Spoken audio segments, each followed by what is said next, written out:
વાત કરીએ ઠાકોર સમાજની। ઠાકોર સમાજના બંધારણનો સમાજના કલાકારોએ જ મોરચો માંડ્યો છે। ડીજે પરના પ્રતિબંધને લઈને વિક્રમ ઠાકોરે ફરીથી ગંભીર સવાલ ઉઠાવ્યા છે। સમાજનું બંધારણ બનાવનારને ડીજે શું છે તે ખબર જ નથી તેવી વિક્રમ ઠાકોરે વાત કરી। ડીજે વગાડશો તે બધા ભેગા થશે, નાચશે અને દારૂ પીશે તેવો આગેવાનોએ ખોટો દાવો કર્યો છે। ઢોલ વગાડશો તો પણ ભેગા થશે, દારૂ પીશે અને ઝઘડો કરશે તેવી વિક્રમ ઠાકોરે વાત કરી છે। વિક્રમ ઠાકોરે ડીજે બંધ કરવાથી સુધારો આવવાની વાતને ખોટી ઠેરવી છે। ડીજે બંધ કરવાની ડીજેના જે કલાકારો છે ઘરે બેસી ગયા અને બેરોજગાર થશે તેવી પણ વિક્રમ ઠાકોરે ચિંતા વ્યક્ત કરી છે। ડીજે બંધ થતાં બેરોજગાર થયેલાને રોજગાર આપવા વિક્રમ ઠાકોરની અપીલ।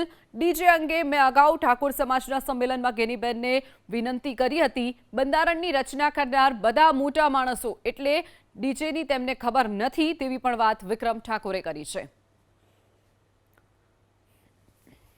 એક વિનંતી કરી હતી ગેનીબેનને, તો ગેનીબેન એવું કહેતા હતા કે ભાઈ મેં બંધારણ નહીં ઘડ્યું, પણ બોલ્યા તો તમે ને પહેલા આગળ તો તમે આવ્યા હતા ને તમે બોલ્યા હતા ને, તો બધા બનાસકાંઠાના ઠાકોર સમાજના જે આગેવાનોએ બધું બંધારણ કર્યું છે, બરાબર છે, બંધારણ કર્યું। ઘણા બધા એવા ઠાકોર સમાજમાં ઘણા બધા એવા કુરિવાજો હતા જે બહુ સારું કામ કર્યું છે ઠાકોર સમાજના બધા આગેવાનોએ, પણ એના લીધે ડીજેના જે કલાકારો હતા બનાસકાંઠામાં બિચારા ઘેર બેસી ગયા અને જે આગેવાનોએ બંધારણ કર્યું એ લોકોને ખબર નહીં ડીજે એટલે હું ખબર છે કમલેશભાઈ?